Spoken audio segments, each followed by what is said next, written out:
Buenos días, hermanos de la Iglesia Bíblica Jesús y aquellos quienes tienen a bien acompañarnos en nuestro estudio de la Palabra del Señor cada domingo por la mañana, cuando abordamos por medio de las redes sociales nuestro tiempo de comunión, de reflexión de la Palabra del Señor.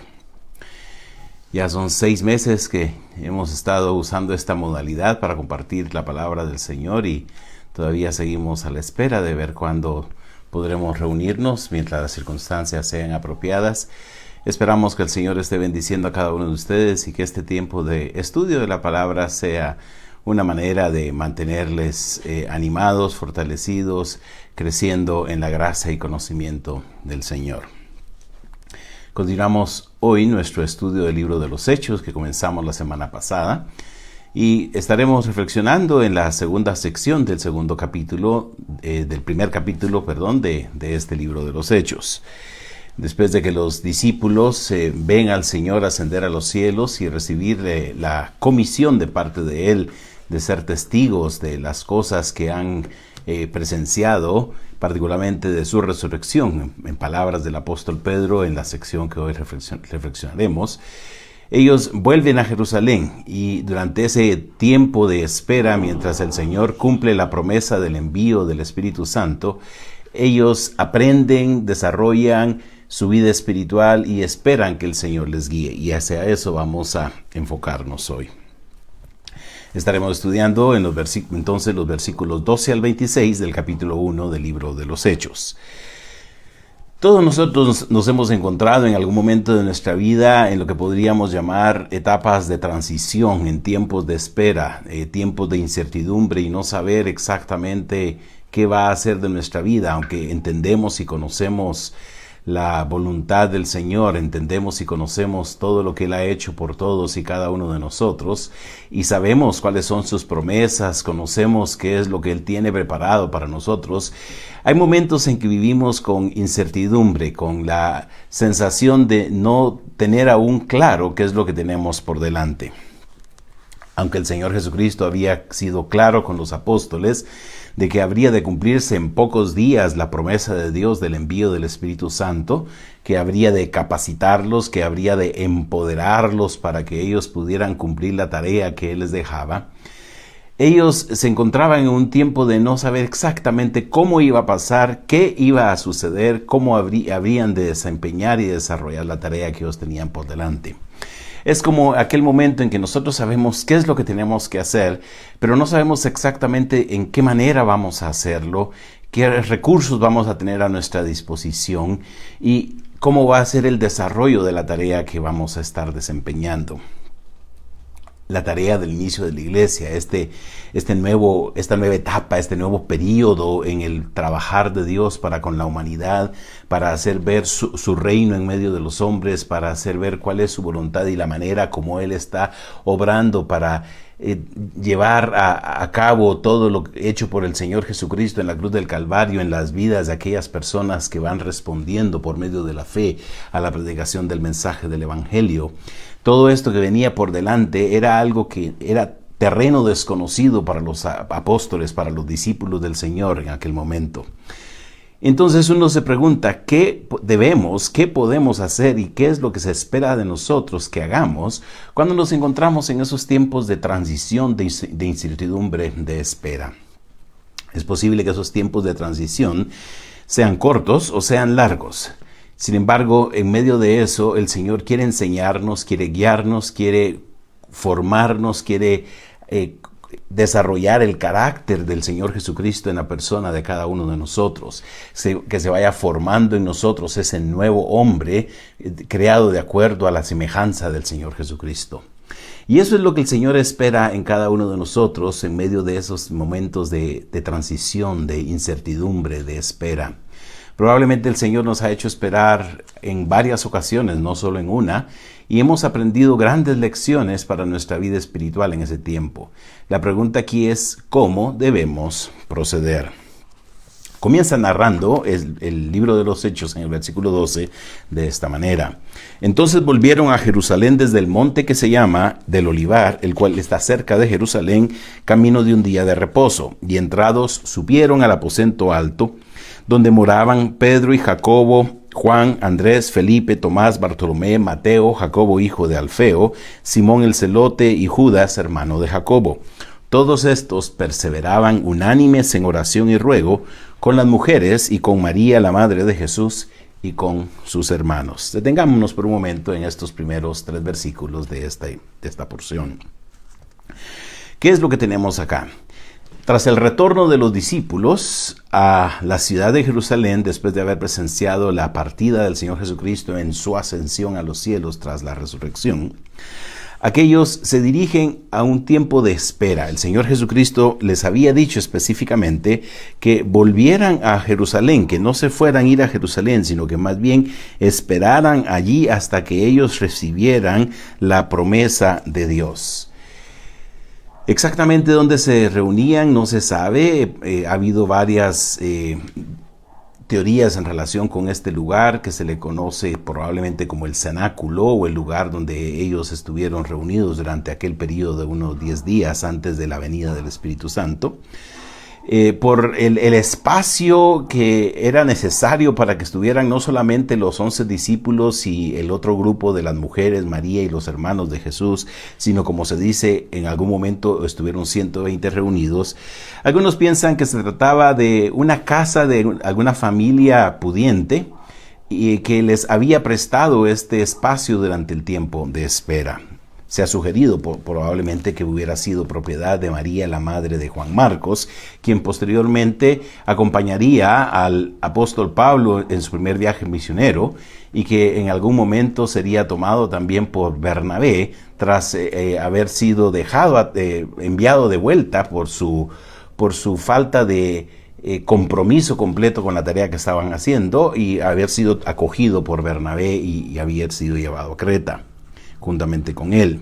Así que posiblemente, como algunos han sugerido, era la casa de María, la madre de Juan Marcos. ¿Qué hicieron los discípulos durante este periodo? Se nombra a los 11 discípulos restantes, pues ya Judas no está, se hará referencia a que él ha muerto ya, y es parte de lo que se busca en este tiempo, la guía del Señor para realmente representar al Señor en la tarea que ellos tienen por delante. Se nombra a los 11 apóstoles restantes.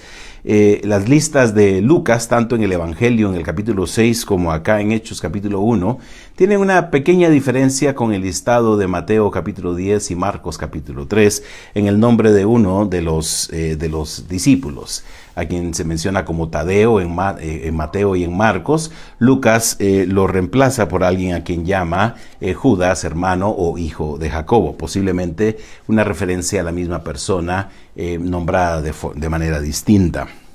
El punto importante aquí es que tenemos a este grupo nuclear de seguidores del Señor Jesucristo, a quienes Él había escogido para acompañarlo, para aprender juntamente con Él, para enseñarles y prepararles para el desarrollo de una tarea monumental, grandísima que estaba por delante, la predicación del Evangelio, no solamente a la nación de Israel, sino a todas las naciones, compartir el mensaje del Evangelio del reino de Dios a toda la humanidad. Así que mientras ellos esperan, mientras ellos logran comprender adecuadamente la tarea que viene por delante, se dedican juntamente con otros discípulos a una tarea que con frecuencia nosotros descuidamos y damos como una tarea de nivel secundario. Creemos que el activismo, que las tareas que nosotros desempeñamos con frecuencia son más importantes. Sin embargo, ellos se dedican a hacer algo importante. Dice el versículo 14, todos estos perseveraban unánimes en oración y ruego. Con la referencia a todos estos, a los 11 apóstoles, a quienes se menciona específicamente por nombre en el versículo 13. Y además se reunían con ellos, dice, las mujeres, posiblemente la referencia a las mujeres que llegaron temprano en la mañana del primer día de la semana en la resurrección del Señor Jesucristo, entre quienes estaba María Magdalena, Salomé y otras mujeres. Y también estaba María, dice, la madre de Jesús, y con sus hermanos. Esto es muy interesante porque en los evangelios se nos dice que los hermanos de Jesús fueron escépticos del Señor Jesucristo durante su ministerio, pero tras su muerte y resurrección, ellos fueron convencidos por el Espíritu Santo de que Jesucristo era realmente el Mesías y ahora se han unido al grupo de los creyentes. De hecho, 2 de estos hermanos del Señor Jesucristo llegaron a ser líderes en la iglesia del primer siglo. Uno de ellos, Jacobo o Santiago, llegó a ser el líder de la iglesia de Jerusalén, como se nos narra en el capítulo 15 de este libro de los Hechos, y llegó a ser el autor de una de las epístolas del Nuevo Testamento conocida como la Epístola de Santiago. Otro de los hermanos de Jesús, Judas, es el autor de otra de las epístolas que se conoce como epístolas generales, la epístola de Judas. De manera entonces que tenemos aquí a un grupo de personas que durante este tiempo de transición y de espera están buscando la guía, la dirección del Señor, sabiduría, pero también están viendo qué es lo que el Señor está desarrollando en sus propias personas. Podríamos decir, en primer lugar, entonces, que cuando Dios permite que haya tiempos de espera, de transición y de incertidumbre en nuestra vida, lo que Él quiere es que nosotros aprendamos a desarrollar el hábito de la oración. Y no solamente es el hábito, porque aquí se dice que ellos perseveraban unánimes en oración y ruego. Dios quiere que nosotros aprendamos a vivir dependientes de Él por medio de la oración. Uno a veces se pregunta por qué es que Dios permite momentos de crisis en la vida. Porque hay momentos de soledad, porque hay momentos de escasez, de limitación, de penas, de pruebas y tribulación. Y no es que Dios nos abandone, no es que Dios se olvide de nosotros o que Él realmente ya no quiere estar con nosotros. A veces nosotros creemos que Dios tiene la misma prisa, las mismas urgencias que nosotros tenemos. Nosotros creemos que las necesidades nuestras son las necesidades de Dios, o que nuestras perspectivas son las perspectivas de Dios, o que nuestra forma de ver la vida es la forma como Dios la debe ver. Se nos olvida realmente que los caminos de Dios son más altos que nuestros caminos y que los pensamientos de Dios son más altos que nuestros pensamientos. Porque realmente la forma como Dios ve la vida excede o va más allá de la limitada perspectiva o visión que nosotros tenemos de la vida. Nosotros con frecuencia somos bastante miopes, no vemos más allá de la punta de nuestras narices, es decir, no vemos más allá de las circunstancias y los momentos en que nosotros estamos viviendo. Por eso es entonces que Dios a veces permite esos tiempos de soledad, esos tiempos de espera, esos tiempos de transición, esos tiempos de incertidumbre, para que nosotros le busquemos, y no solo, sino también en comunión con todos aquellos que saben que Dios está guiando y que Dios está dirigiendo. Así que ellos se apoyaban, dice que perseveraban unánimes. El sentido de la palabra unánimes es que tienen un mismo propósito, tienen una misma percepción de lo que Dios está haciendo. Saben que aunque somos diferentes y somos distintos, hay algo que nos une y es el Dios que realmente nos ha llamado para servirlo.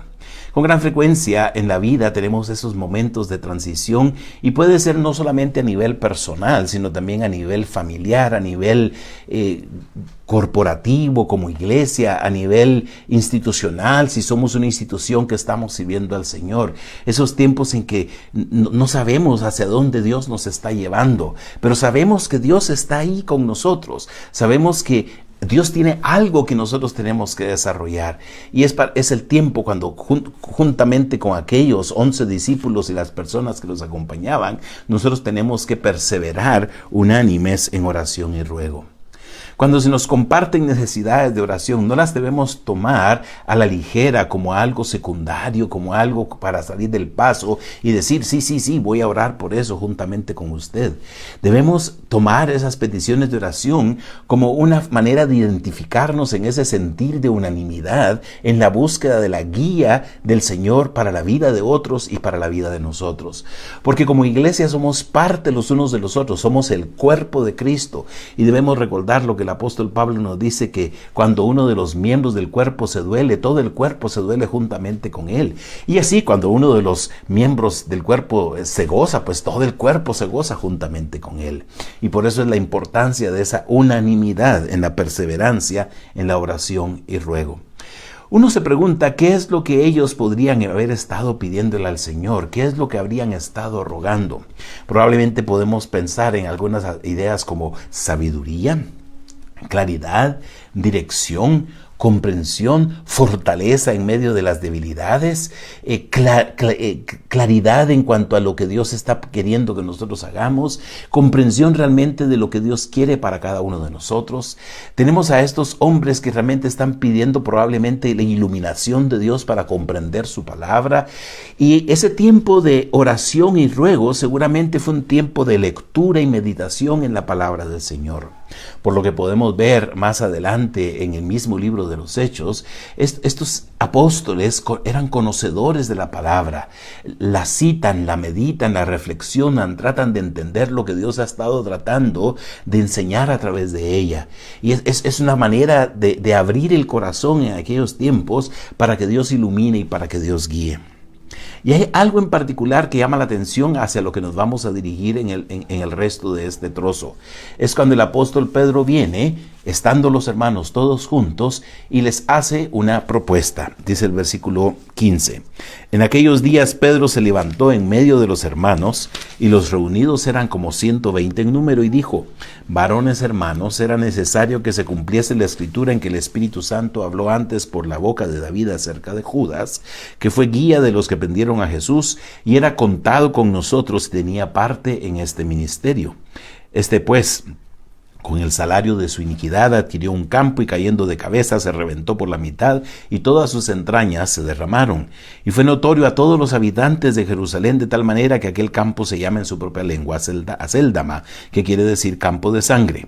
Porque está escrito en el libro de los Salmos: sea hecha desierta su habitación, y no haya quien more en ella, y tome otro su oficio. El apóstol Pedro, a lo largo de este tiempo de reflexión, recuerda que el Señor Jesucristo había designado a 12 apóstoles. El número 12 es un número significativo, simbólico. A lo largo de todo este tiempo se ve la correlación que existe entre el número de los 12 apóstoles con el número de las 12 tribus de Israel, de manera que hay una relación importante. Y probablemente en este tiempo de oración, Pedro percibe que era necesario que se mantuviera ese número, ya que se había roto tras la acción de Judas de traicionar al Señor.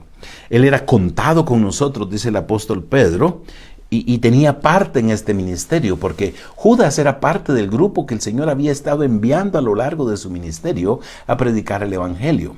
En el Evangelio de Lucas no solamente se presenta a los 12 yendo en ministerio, sino particularmente también se menciona un grupo de 70, un grupo más amplio, que es un grupo importante cuando lleguemos hacia el final de este capítulo. Pero Judas era parte de ese grupo, de esos 12 que el Señor había escogido para entrenarlos, para guiarlos, para prepararlos, para llevar adelante la predicación del mensaje del Evangelio. Y cuando Pedro está reflexionando, cuando está orando, cuando está meditando juntamente con los demás en este tiempo de transición, él percibe que es necesario que esté completo el número. Probablemente él tiene en mente que el Señor los había enviado en grupos de 2 en 2, en parejas. Así que al haberse desequilibrado el número con la pérdida de uno de ellos, probablemente alguno de ellos tendría que salir solo cuando fuera a desarrollar el ministerio. No sabemos si los apóstoles desarrollaron su ministerio precisamente de esta manera, pero cuando uno ve, por ejemplo, en el capítulo 3, una de las primeras cosas que puede ver es que Pedro y Juan andan juntos. Así que es posible que ellos se hubieran organizado de tal manera que anduvieran juntos en el desempeño de su ministerio, porque Pedro y Juan lo hicieron al mero inicio del servicio a lo largo del libro de los Hechos. Vemos a este par, Pedro y Juan, yendo juntos. Así que es posible que es parte de lo que el apóstol Pedro tuviera en mente, la necesidad de que el grupo se mantuviera para poder apoyarse los unos a los otros en el desempeño del ministerio. El apóstol Pedro hace referencia a 2 salmos que cita allí en el versículo 20 en relación con lo que había de ocurrir o lo que él miraba como una manifestación del Espíritu Santo a través de David, tanto en el Salmo 69 como en el Salmo 109, que son de los 2 salmos de los que vienen las 2 frases que se citan en este versículo 20. Y él lo mira como una forma de hacer referencia a lo que le ocurrió a Judas, quien había muerto. Existe un poquito de discordancia, o tal vez no discordancia, sino diferente manera de presentarlo en lo que ocurrió con el dinero que Judas había recibido. Según el Evangelio de Mateo, Judas lleva el dinero y lo devuelve, lo tira cuando no se lo aceptan los sacerdotes tras haberse dado cuenta de lo que había hecho al traicionar al Señor Jesucristo. Y se dice que ellos son los que compran aquel campo que después habrá de llamarse Acéldama o campo de sangre. Probablemente lo que Lucas está haciendo aquí, poniendo en palabras de Pedro, es dar otro ángulo de la misma situación. Y aunque no es fácil encajar estos eventos, muchos estudiosos han visto que no necesariamente hay contradicción, sino hay complementación de la información que tenemos tanto en el Evangelio de Mateo como acá en el libro de los Hechos.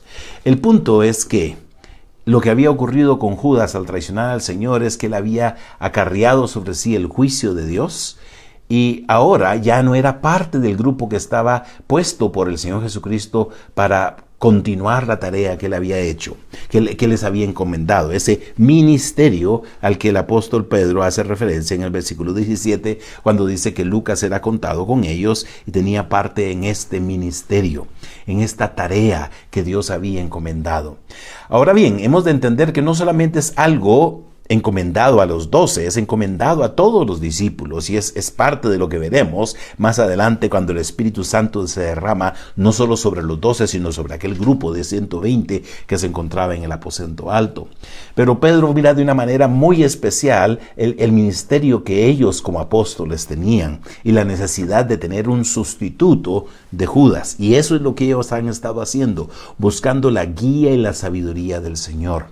Y debemos ver que de alguna manera que esta manera como Pedro se presenta ante el grupo de hermanos, tomando el liderazgo, probablemente en relación con lo que el Señor Jesucristo había dicho, que después de que fueran zarandeados, él retornara y animara y fortaleciera a sus hermanos. Así que el apóstol Pedro está tomando este papel de pastorear y de guiar al grupo que se encuentra en un tiempo de incertidumbre a la espera de que el Señor se manifieste plenamente, para guiarlos, para empoderarlos y poder desarrollar el ministerio que ellos están haciendo. Seguramente en este tiempo de oración el Señor ilumina el pensamiento de Pedro, y Pedro comprende la importancia de que fuera sustituido Judas, o que hubiera alguien que sustituyera a Judas en el desarrollo de ese ministerio. Y por eso entonces es que en el versículo 21 dice así Pedro: es necesario pues que de estos hombres que han estado juntos con nosotros todo el tiempo que el Señor Jesús entraba y salía entre nosotros, comenzando desde el bautismo de Juan hasta el día que de entre nosotros fue recibido arriba, uno sea hecho testigo con nosotros de su resurrección. Pedro ve la importancia de que haya uno que sea escogido, que sea tomado de manera que pueda estar juntamente con ellos en el desempeño de la tarea del testimonio de la resurrección de Jesucristo. Y Pedro establece un requisito importante: que haya estado, dice, con ellos durante el ministerio del Señor Jesucristo, durante todo el tiempo que Jesús, dice, entraba y salía, desde el bautismo de Juan hasta el momento cuando el Señor Jesucristo fue recibido arriba. Lo que Pedro está diciendo es que si este hombre va a ser testigo juntamente con ellos, lo que llamaríamos nosotros un testigo ocular, un testigo de primera mano, tiene que ser alguien que ha visto todo lo que el Señor Jesucristo dijo, todo lo que el Señor Jesucristo hizo, y ha estado acompañándolos. Y luego dice que señalaron a dos. De entre aquel grupo que se encontraba reunido, de aquellas 120 personas, había dos que cumplían este requisito puesto por Pedro mismo. Uno llamado José, llamado Barsabás, quien tenía por sobrenombre Justo, y el otro Matías. Aquellos dos hombres que eran los candidatos, que cumplían los requisitos para sustituir a Judas en el desarrollo del ministerio que el Señor les había encomendado a los 12 y ser testigos de la resurrección del Señor. Y es lo que podemos ver aquí, que en medio de de preguntarnos y buscar y entender qué es lo que Dios tiene por delante en tiempos de transición, que se va viendo la guía, la dirección de Dios en pequeños pasos, en pequeñas decisiones y en pequeñas aberturas de luz delante de nosotros para entender qué es lo que Dios quiere hacer. Pedro lo primero que tiene en mente es que alguien tiene que sustituir a Judas, porque hay un trabajo que el Señor les ha encomendado, y eso se aclara y Él lo presenta y Él lo comparte con los hermanos. No se dice cuál es la reacción inmediata de todos, pero seguramente podemos entender que hay una anuencia de todos a que se sustituya a Judas y que se nombre a uno de aquellos dos. Y es interesante, una vez más, lo que se presenta como la acción inmediata de todos ellos. Dice, y orando dijeron, ya no solamente es Pedro, sino todos. Tú, Señor, que conoces los corazones de todos, muestra cuál de estos dos has escogido, para que tome la parte de este ministerio y apostolado de que cayó Judas por transgresión para irse a su propio lugar. Se busca la guía, la dirección del Señor para una situación muy concreta y específica. Han estado orando, han estado rogando, han estado pidiendo sabiduría, han estado pidiendo la guía del Señor para lo que viene por delante. Ahora el Señor les guía por medio de la dirección de Pedro a una decisión clara y concreta, y ellos piden sabiduría, dirección, pero no que se haga su voluntad. Seguramente Pedro determinó los requerimientos por guía del Señor, después de estar orando al Señor durante este tiempo, en estos 10 días de transición entre la ascensión del Señor y la venida del Espíritu Santo en el día de Pentecostés. Y ellos han visto esto como algo muy importante, pero ya tienen a dos. Y ellos no quieren tomar una decisión a la ligera. Ellos no quieren tomar una decisión guiados por las circunstancias externas, por las apariencias.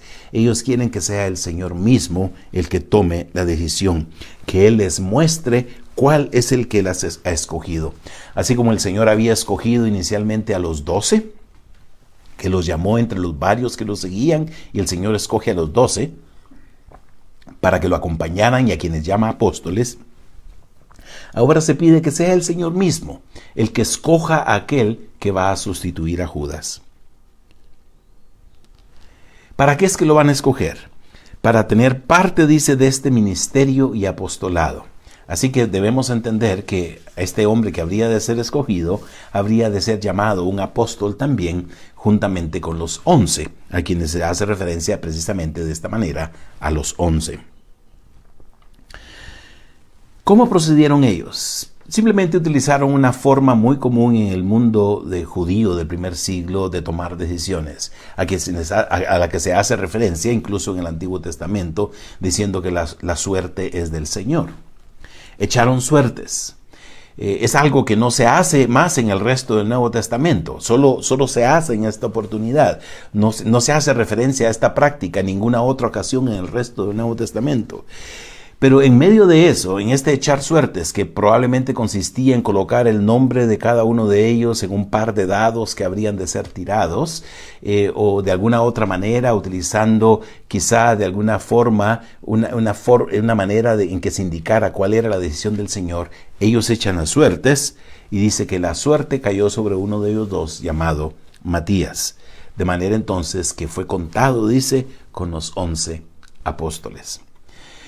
Con frecuencia las decisiones las podemos tomar de manera variada, utilizando métodos, utilizando situaciones que nosotros estamos acostumbrados, como cuando uno hace una lista de los pros y los contras de una decisión, tomar en cuenta las consecuencias que habría de tomar una decisión, las ventajas y las desventajas, y esos métodos que nosotros solemos utilizar, o pedir la guía, la sabiduría, hacer una encuesta, una evaluación, una estadística, tantas maneras que nosotros podemos utilizar a la hora de tomar una decisión.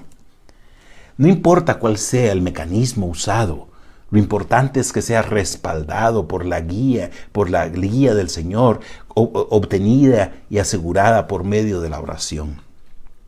Cuando nosotros nos encontramos en estos periodos de transición en nuestra vida, necesitamos que Dios nos dé la sabiduría necesaria para poder entender cómo desarrollar la tarea que Él ha puesto en nuestras manos. Los discípulos los apóstoles, aquel grupo grande de 120 que se encontraban en aquel aposento alto, buscando la guía del Señor, orando, intercediendo, rogando, tienen que tomar una decisión en cuanto a lo que viene por delante, en preparación de lo que Dios va a hacer con ellos y por medio de ellos. Unos versículos después se va a hablar de ese evento extraordinario del descenso del Espíritu Santo en el día de Pentecostés, en el cual empodera y capacita a la iglesia para el desarrollo de la tarea fenomenal y grandísima de hacer crecer la iglesia y predicar el evangelio del reino a todas las naciones. Y ellos están preparándose en oración, preparándose, buscando la guía y la sabiduría del Señor y entendiendo y comprendiendo los pasos que deben ir tomando. Y Dios se manifiesta, Dios les dirige y escogen a aquel sucesor de Judas. Interesantemente, a Matías no se le vuelve a mencionar en el resto del Nuevo Testamento. Los primeros escritores después de la época del Nuevo Testamento mencionan la tradición de que Matías era parte del grupo de los 70, a los cuales el Evangelio de Lucas menciona también que el Señor Jesucristo en una oportunidad les envía de 2 en 2. Así que este hombre escogido por Dios, quien ya no aparece nuevamente mencionado en el resto del Nuevo Testamento, pero que debemos entender que fue utilizado por Dios para avanzar el reino de Dios en el ministerio que habrían de desarrollar. Porque esa era la tarea para la cual fue escogido, para ser parte de ese ministerio y apostolado. En tiempos de transición, cuando buscamos la guía de Dios, lo que nosotros debemos hacer es arrodillarnos delante de Él, juntamente con el resto de creyentes, rogándole a Él su guía y la sabiduría. Ellos perseveraban en oración y ruego. Hay muchas cosas que podríamos estar haciendo, investigando, haciendo tareas, ocupándonos, preocupándonos, anticipándonos, pero lo más importante de eso es depender de Dios en medio de la oración. ¿Ha vivido o está viviendo usted en este momento una de esas épocas de crisis, de incertidumbre, de transición, de preguntarse en la vida que viene por delante? En medio de esta actual pandemia que vivimos, probablemente algunos de nosotros nos hemos sentido así. En tiempos de incertidumbre, no sabemos qué viene por delante. Las cosas no las tenemos controladas, se nos han salido de control. No sabemos hacia dónde vamos, no sabemos cuánto tiempo más vamos a seguir en esta situación.